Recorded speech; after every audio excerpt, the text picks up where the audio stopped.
లారా ప్రభు అయిన యేసుక్రీస్తు నామంలో వందనాలు చెల్లిస్తున్నాను.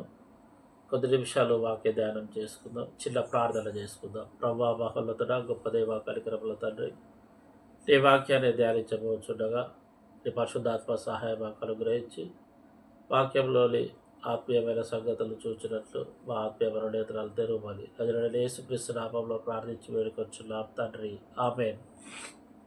ప్రభునందు ప్రియులారా, మరి మొదటి కొరింథీయులకు రాసిన పత్రిక 11వ అధ్యాయము మొదటి వచనాన్ని మనం గమనించినట్లయితే, నేను క్రీస్తును పోలి నడుచుకున్న ప్రకారము మీరును నన్ను పోలి నడుచుకున్నాడని పౌలు చెప్తా ఉన్నాడు. ప్రియులారా, పౌలు యొక్క జీవితాన్ని మనం గమనించినట్లయితే పౌలుకు కలిగిన ఆత్మ ప్రత్యక్షతలు బహు విస్తారములుగా ఉన్నవి. మరి అతడు మూడవ ఆకాశమునకు కూడా కొనుపోయబడినట్లుగా మనం చూస్తూ ఉంటాం. ఆత్మచేత మరి నడిపించబడడం, ఆత్మచేత నింపబడి ఉండడం, పౌలు యొక్క చేతి రుమాలను నడికట్లు ముట్టుకున్నప్పుడు రోగులు స్వస్థపరచబడడం మనము గమనిస్తూ ఉంటాం. ప్రియులారా, మరి పౌలు యొక్క ఆత్మీయ జీవితంలో మరి మనము ఎన్నో నేర్చుకోవలసిన విషయాలు ఉన్నాయి. మరి పౌలును మనం చూసి నడిచినట్లయితే దేవుని పోలి నడిచినట్లే అని పౌలు చెప్తా ఉన్నాడు. మరి పౌలు అంత ఆత్మీయ అనుభవంలో ఉన్నాడు, ఆత్మచేత మరి నడిపించబడతా ఉన్నాడు. మరి ప్రభువును పోలి అతడు ఉన్నాడని పౌలు అంటా ఉన్నాడు. ఒకవేళ పౌలు వలె మనము వెంబడించినట్లయితే, పౌలులాగా మనం ఉన్నట్లయితే మనము కూడా క్రీస్తును పోలి నడుచుకున్నట్లే అని మరి వాక్యం సెలవిస్తూ ఉన్నది. ప్రభునందు ప్రియులారా, మరి మనలో చాలామంది మరి దేవునిలాగా మరి పౌలులాగా ఆత్మచేత నింపబడి నడిపించబడాలని ఎంతో ఆశ, కోరిక ఉంటుంది. ప్రియులారా, మరి ఆత్మీయ జీవితంలో ఎంతో ఆశ, ఎంతో కోరిక కలిగి ఉన్న మనం కొన్నిసార్లు ఆత్మీయ జీవితంలో పడిపోవడం అనేది జరుగుతూ ఉంటుంది. ప్రియులారా, మరి ఇలాంటి సందర్భాలలో వాక్యము సెలవిస్తూ ఉన్నది ఏంటిదంటే, మత్తయి సువార్త 26వ అధ్యాయము 41వ వచనం మనం గమనించినట్లయితే, ఆత్మ సిద్ధమే కానీ శరీరము బలహీనమని వాక్యం సెలవిస్తూ ఉన్నది. అనేక సందర్భాలలో మనము బలహీనంగా ఉంటా ఉన్నాం, ఆత్మలో ఎదగటం లేదంటే మన శరీరాన్ని మనము పోషించుకుంటున్నాం. శరీరాన్ని మనం ఎప్పుడైతే పోషించుకుంటామో ఆత్మలో మనము ఎదగలేము. అందుకని పౌలు తన యొక్క ఆత్మీయ స్థితిలో ఏం చేస్తూ ఉన్నాడంటే, తన శరీరాన్ని తాను నలుగొట్టుకోవడం మనం గమనిస్తూ ఉంటాం. నేను సువార్తను ప్రకటించిన మీదట నేను ఎక్కడ భ్రష్టుడనైపోతానేమోనని మరి తను తాను మరి నలగొట్టుకుంటా ఉన్నాడు. మొదటి కొరింథీయులకు రాసిన పత్రిక 9వ అధ్యాయము 27వ వచనంలో మరి ఆయన చెప్తా ఉన్నాడు, తాను సువార్త ప్రకటించిన తర్వాత తను ఎక్కడ భ్రష్టుడైపోతాడేమోనని తన శరీరాన్ని తాను నలగొట్టుకుంటా ఉంటాడు. ప్రియులారా, మరి యొక్క సందర్భంలో మన ఆత్మీయ జీవితంలో మరి దేవుని ఆత్మచేత నడిపించబడాలి అన్న ఆశ నీకు కలిగి ఉన్నట్లయితే మరి నువ్వేం చేయాలంటే శరీరాన్ని మనము చంపివేయాలి. ఈ శరీరాన్ని మనం ఎప్పుడైతే చంపేస్తామో ఆత్మ ద్వారా మనము జీవిస్తూ ఉంటాం. రోమీయులకు రాసిన పత్రిక 8వ అధ్యాయము మరి మనం గమనించినట్లయితే 12వ వచనము చూసినట్లయితే, కాబట్టి సహోదరులారా, శరీరానుసారంగా ప్రవర్తించుటకు మనము శరీరానికి రుణస్థులము కాము.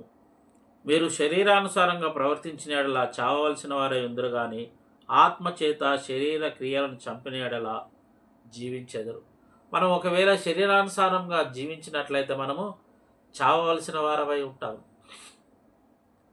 శరీరాన్ని మనం చంపినట్లయితే మనము జీవిస్తాం. శరీరాన్ని చంపాలి అని అంటే దేవుని కొరకు నీవు ఆత్మలో జీవించడం అనేది నేర్చుకోవాలి. కింద వచనం మనం గమనించినట్లయితే, దేవుని ఆత్మచేత ఎందరైతే నడిపించబడదురో వారందరూ దేవుని కుమారులై యుందురు అనే వాక్యం సెలవిస్తూ ఉన్నది. దేవుని ఆత్మచేత మనం నడిచినట్లయితే దేవుని కుమారులమని అనబడతానని దేవుని వాక్యం సెలవిస్తూ ఉన్నది. ప్రభునందు ప్రియులారా, మన యొక్క ఆత్మీయ జీవితాలలో మనము నడవాలని ఆశపడతా ఉంటాము, కానీ కొన్నిసార్లు మనలో ఉన్న బలహీనతను బట్టి మనము పాపంలో పడిపోవడం అనేది జరుగుతూ ఉంటుంది. కాబట్టి ప్రియులారా, మన యొక్క అంతరంగ పురుషుడు నూతన పరచబడినట్లు మన ఆత్మీయ జీవితాన్ని మనం అనుదినము బేరీజు వేసుకోవాలి.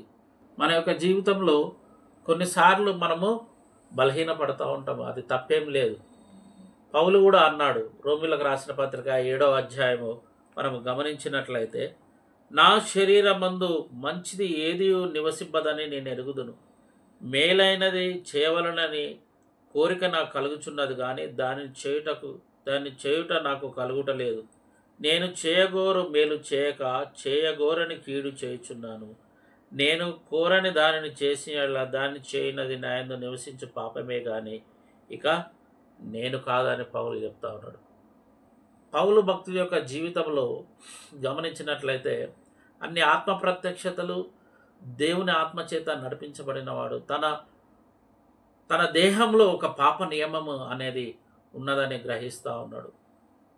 మనం కూడా మన ఆత్మీయ జీవితంలో కొన్నిసార్లు పడిపోయినప్పుడు మనం బాధపడని అవసరం లేదు. ఎందుకంటే మన యొక్క దేహంలో ఒక పాప నియమం ఉన్నది. కొన్నిసార్లు మనము తప్పిదములు చేస్తూ ఉంటాం, కానీ ఆ తప్పిదములను ఆ పాపములను జయించుటకు పరిశుద్ధాత్మ దేవుని యొక్క సహాయాన్ని మనము తీసుకోవాలి. ప్రియులారా, ఎప్పుడైతే పరిశుద్ధాత్మ దేవుని యొక్క సహాయాన్ని మనం తీసుకుంటామో మరలా మనము ఆ పాపాన్ని చేయకుండా ఉండగలుగుటకు దేవుడు మనకు సహాయం చేస్తూ ఉంటాడు. ప్రియులారా, మనం గమనించినట్లయితే దావీదు భక్తుని యొక్క జీవితంలో దావీదు యొక్క భక్తుని జీవితంలో మనం చూసినట్లయితే దావీదు దేవుని హృదయానుసారుడు. ఆయన హృదయానుసారుడే, కానీ అంత ఆత్మీయమైన వ్యక్తి పాపంలో పడిపోవడం మనము చూస్తూ ఉంటాం. ప్రియులారా, 3 మార్లు దినమునకు 3 మార్లు దేవుని సన్నిధిలో గడిపే దావీదు తన ఆత్మీయ జీవితంలో పడిపోవడం అనేది జరుగుతూ ఉన్నది. ఎందుకు అంటే మనుషులమైన మనము బలహీనులము కాబట్టి ఈ బలహీన ఘట్టములో దేవుడు ఏముంచాడంటే తన ఆత్మను ఉంచాడు. కాబట్టి ప్రియులారా, మన ఆత్మీయ జీవితంలో మనం ఎదగాలంటే శరీరాన్ని మనము నలగొట్టాలి. ప్రియులారా, శరీరాన్ని ఎప్పుడైతే నలగొడతా ఉంటామో ఆత్మలో మనము జీవించడం అనేది జరుగుతూ ఉంటుంది. ఆత్మ ద్వారా నింపబడాలి, అనుదినం పరిశుద్ధాత్మ ద్వారా నింపబడాలి. అనేకులు మనం ఈ లోకంలో గమనించినట్లయితే శరీరాన్ని పోషించుకుంటూ ఉంటారు. బిర్యానీలు తినడం, కబాబులు తినడం, ఇంకా అనేకమైన నోటికి రుచికరమైన కొవ్వు పదార్థాలు తినడం, వారి శరీరాన్ని వారు పోషించుకొని ఆత్మలో చిన్నగా ఉండడం మనం చూస్తూ ఉంటాం. సాతాను వారి మీద దాడి చేసినప్పుడు వెంటనే వారు పడిపోతూ ఉంటారు. ప్రియులారా, ఆత్మలో నువ్వు బలవంతుడు అయినట్లయితే సాతాను నువ్వు ఎదిరించగలుగుతూ ఉంటావు. కాబట్టి ప్రియులారా, పౌలు వలె మనం నడవాలి అనంటే మన జీవితాల్లో పరిశుద్ధాత్మ సన్నిధి అనేది ఉండాలి. మన బ్రతుకులో పరిశుద్ధాత్మ నింపుదల అనేది ఉండాలి. పౌలు ఎక్కడికి వెళ్ళినా పరిశుద్ధాత్మ ద్వారా కార్యాలు జరిగించడం అనేది మనం చూస్తూ ఉంటాం. కాబట్టి ప్రియులారా, మనము ఆత్మలో నడవాలి అనంటే యేసుప్రభుల వారు యేసుప్రభుల గలతీయులకు రాసిన పత్రిక 5వ అధ్యాయం 24వ వచనం చూస్తే మనము ఆయన శరీరంతోనూ ఇచ్చలతోనూ ఆయన చంపినట్లుగా మనం చూస్తూ ఉంటాం.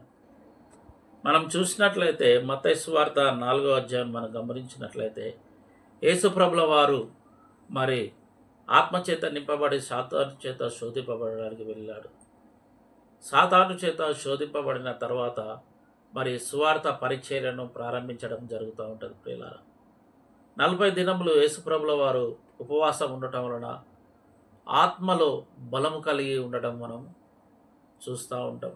ఎప్పుడైతే శరీరాన్ని నలగొట్టుకొని ఆత్మను మనము పోషించుకుంటామో, ఆత్మలో ఎదుగుతామో మనం సాతాను యొక్క బంధకములను బంధించగలుగుతూ ఉంటాం. ఎప్పుడైతే నువ్వు శరీరం పోషించుకొని ఉంటావో ఆత్మ ద్వారా ఏ పని నువ్వు జరిగించలేవు. కాబట్టి మనలో అనేక మంది ఆత్మ ప్రత్యక్షతలు కానీ పరిశుద్ధాత్మ చేత నడిపించబడడం కానీ జరగటం లేదు. కావున మరి ప్రభువును పోలి నడుచుకోవాలంటే మన జీవితాన్ని మనం త్యాగం చేసుకోవాలి. మన శరీరాన్ని మనం దేవుని కొరకు నలగొట్టుకోవాలి. ప్రియులారా, దేవుడు తన యొక్క ప్రత్యక్షతను మనకు అనుగ్రహించిన కొరకు తన్ను తాను మరి నలగొట్టుకొని తన్ను తాను బలి అయి మన కొరకు తన పరిశుద్ధాత్మను మరి పంపించడం జరిగింది.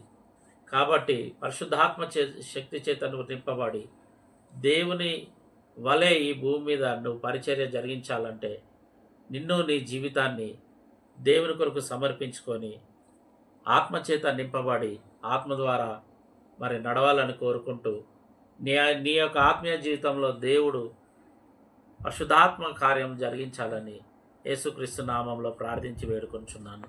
ఆమేన్.